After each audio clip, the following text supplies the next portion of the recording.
Државниот завод за ревизија во конечниот ревизорски извештај за политичките партии констатираше дека ВМРО-ДПМНЕ не ја спроведе препораката за соодветно евидентирање на објектот каде се наоѓа седиштето на партијата.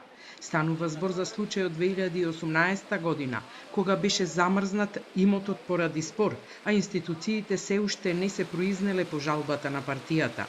Ревизорите препорачуваат одговорните во ВМРО-ДПМНЕ по завршување на постапката поведена пред надлежните органи да преземат мерки и активности.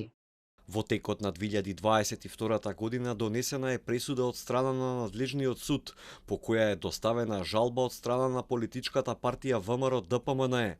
До денот на известување од извршената ревизија, постапката се уште не е завршена.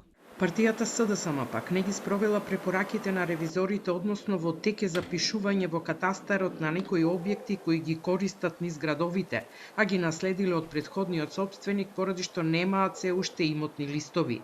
Не ја спровеле и препораката за доуредување на начинот на прибирање на членарината. Воспоставениот начин на прибирање, уплата и известување за приходите по основ на членарина во СДСМ, кој продолжува и понатаму, не обезбедува целосен увид и потврдување во поединечно уплатените средства по наведениот основ.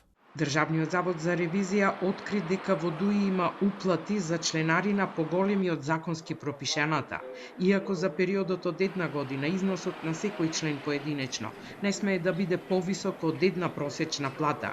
Ревизијата констатирала дека и во 2022 година дел од членовите уплатиле и за 250.000 денари над дозволеното. За алтернатива пак, ревизорите констатирале дека партијата презела мерки и активности за целосно спроведување на единствената препорака која им била дадена претходно.